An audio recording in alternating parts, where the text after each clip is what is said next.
Nah, ini yang penting nih. Ini yang penting. David diancam ditembak Mario Dandi sebelum dianiaya. Jadi kita mengetahui bahwa Agnes itu berada di TKP dan dia tidak melakukan peleraian terhadap penganiayaan tersebut. Ada proses pembiaran di sana. Dan ketika ada proses pembiaran, maka dia terkena pasal pembiaran terhadap kejadian atau tindakan kriminalitas.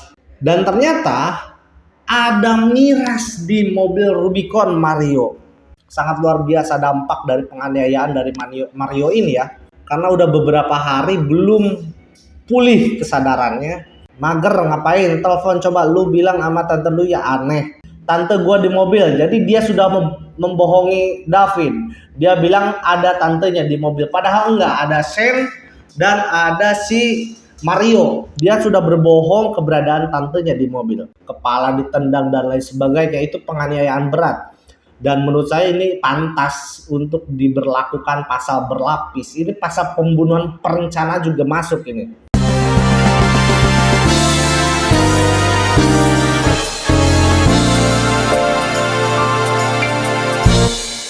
Assalamualaikum warahmatullahi wabarakatuh. Selamat datang di YouTube dan selamat datang di channel Catatan Isu, tempat di mana saya mencatat dan berperspektif terhadap isu. Dan untuk video kali ini saya akan melanjutkan. Jadi teman-teman, video kali ini kita akan membahas progres terupdate tentang kabar David ya. Saya sudah berada di banyak berita hari ini, sudah membaca banyak update berita tentang David. Dan ada kabar bagus dan ada kabar buruk menurut saya terkait soal David. Ada beberapa hal yang perlu sahabat-sahabat tahu tentang kasus ini. Dan beberapa beritanya cukup menghebohkan. Mungkin kita akan langsung saja menuju berita yang pertama. Berita yang pertama ada dari Detik News tentang kabar terbaru kondisi David, korban Mario Dandi. Ini penjelasan dokter. Jadi pada tanggal 1 Maret itu dokter rumah sakit dari Mayapada memberikan keterangan terbaru terkait kondisi David Latumahina, remaja berusia 17 tahun. Jadi kondisi David menurut dokter, anak ini memasuki hari ke-4 ke-5 di Mayapada Kuningan. Setelah memasuki 4-5 hari dia mengalami perkembangan yang cukup signifikan, progresif menurut dokter Franz saat jumpa pers. Jadi perkembangannya sangat menyenangkan semuanya. Tetapi saya harus mengatakan kebetulan ini dalam masih perawatan intensif. Ini kemungkinan itu masih bisa terjadi juga. Jadi kita masih perlu observasi yang sangat ketat. Tapi sekali lagi jika dibanding 4-5 hari lalu keadaannya sudah lebih baik. Terus kita masih memerlukan satu optimalisasi kata Dr. Franz. Nah, menurut keterangan bapaknya melalui Twitter dari tanggal 1 Maret ini dia menyampaikan bahwa memang belum sadar tapi kondisinya semakin membaik, tapi respon gerak, pendengaran dan penglihatannya sudah mengalami kemajuan yang luar biasa. Itu karena doa dari teman-teman semua. Itu per tanggal 1. Nah, itu per tanggal 1 teman-teman. Itu menurut keterangan dari bapaknya, tapi lalu tambahan dari dokternya, David keluar dari masa koma. Jadi setelah mengalami proses kejang-kejang pada waktu itu, lalu dilakukan tindakan oleh dokter dan per tanggal 28 bulan Februari itu sudah keluar dari masa koma, tapi belum sadar secara penuh. Kalau menurut LBH GP Ansor nih, kondisi David Ojora yang masih koma atau belum sepenuhnya sadar akibat korban penganiayaan Mario, putra Rafael Alun Trisambodo, hingga kini masih menjalani perawatan intensif di Rumah Sakit Mayapada, Jakarta. Nah, belum sadar 100% kata LBH. Dan menurut Hamzah sangat layak apabila pelakunya dikenakan pasal 355 KUHP, pasal 35 ayat 1 mengatur hukuman bagi orang yang melakukan penganiayaan berat dengan perencanaan terlebih dahulu, hukuman pidana maksimal 12 tahun. Melihat kondisi fisik dari tanggal 20 Februari, sekarang 2 Maret sangatlah tepat dikenakan pasal 355 karena memang jelas mengalami dampak yang begitu dahsyatnya sampai hari ini. Sangat luar biasa dampak dari penganiayaan dari Mario ini ya.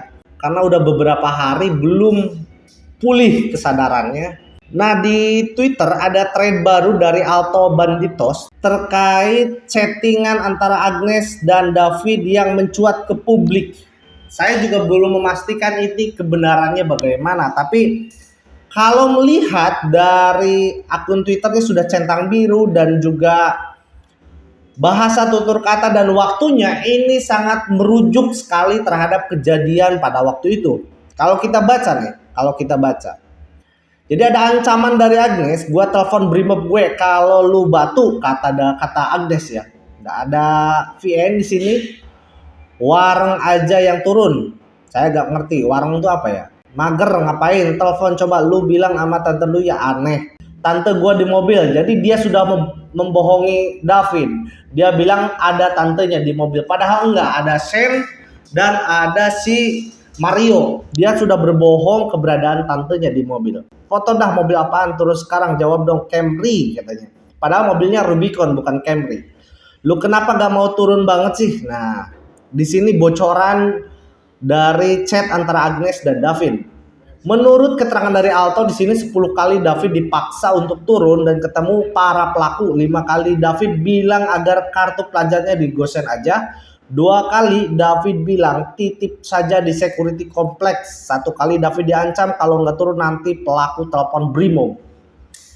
Nah, kata brimob di sini maksudnya apa? Apakah betul brimob dari kepolisian atau apa? Ini masih abstrak dan masih multitafsir perkataan dari si Agnes ini. Belum bisa kita buktikan. Lalu muncul lagi, ini terbaru thread dari Melissa Anggra ini terkait fakta-fakta kejadian Mario dan David. Saat semua membangun narasi ini dan itu, saya rasa kita perlu diingatkan kembali bahwa faktanya pertama, sudah 11 hari David terbaring di ruang ICU dan masih belum sadarkan diri. 11 hari, bayangkan. 2, ketidaksadaran David jelas karena perbuatan penganiayaan yang dilakukan oleh tersangka Mario. Jelas. Ketiga, dalam peristiwa tanggal 20 Februari 2023 di TKP selain tersangka MDS ada juga tersangka S dan anak saksi AG atau Agnes ya. Ada rekaman saat kejadian penganiayaan MDS terhadap korban David tersebar ramai di media sosial. Yang kita lihat itu sangat tidak manusiawi, kepala ditendang dan lain sebagainya, itu penganiayaan berat. Dan menurut saya ini pantas untuk diberlakukan pasal berlapis. Ini pasal pembunuhan perencana juga masuk ini. Ini yang kelima, jangan kita lupakan apa? Dalam rekaman sama sekali tidak ada upaya melerai atau mencegah penganiayaan yang terjadi terhadap David baik oleh tersangka S maupun anak saksi AG. Jadi kita mengetahui bahwa Agnes itu berada di TKP dan dia tidak melakukan peleraian terhadap penganiayaan tersebut.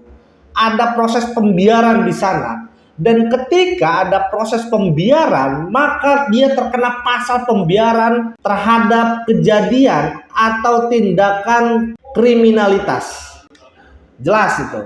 Dan ternyata ada miras di mobil Rubicon Mario. Diminum beberapa hari sebelum penganiayaan. Jadi kita bisa melihat sosok Mario ini dari karakternya. Seorang peminum minuman keras. Sebotol minuman keras ditemukan di dalam mobil Rubicon yang dikendarai oleh MDS. Polisi menyebut minuman itu dikonsumsi tidak pada hari terjadinya penganiayaan kepada David.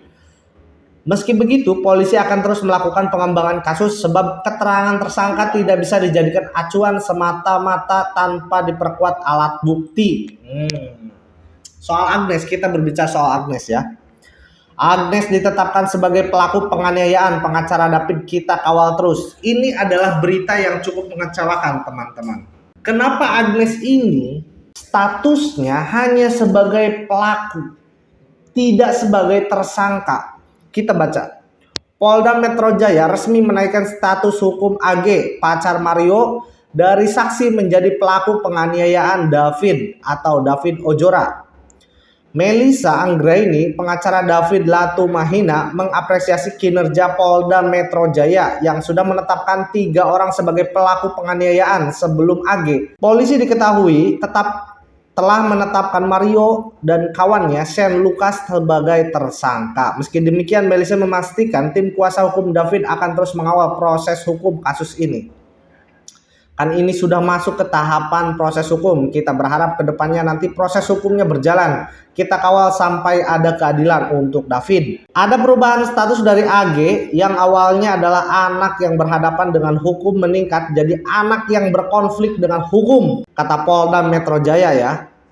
Jadi statusnya dinaikkan menjadi pelaku. David diancam ditembak. Nah, ini yang penting nih. Ini yang penting. David diancam ditembak Mario Dandi sebelum dianiaya. Tidak ada bukti lakukan pelecehan ke AG. Jadi ada isu yang menyebar bahwa kenapa Mario melakukan penyerangan ke David itu akibat katanya ancaman dari David yang mengancam Agnes ini untuk melakukan penyebaran video atau foto pelecehan ke Agnes. Ini diancam oleh David katanya. Tapi itu tidak terbukti.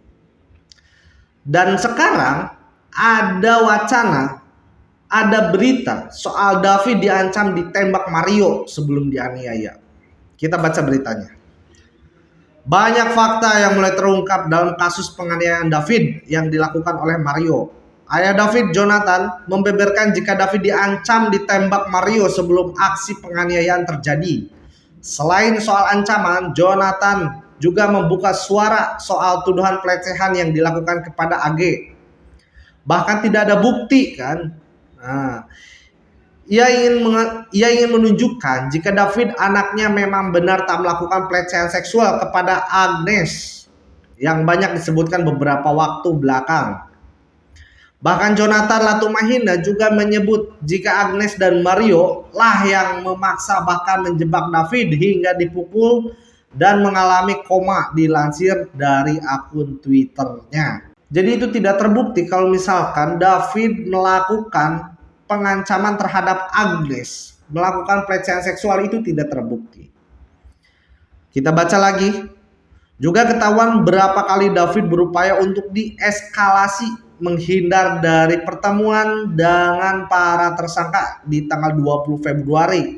Nah, ini tweet yang dibeberkan oleh Alto Banditos.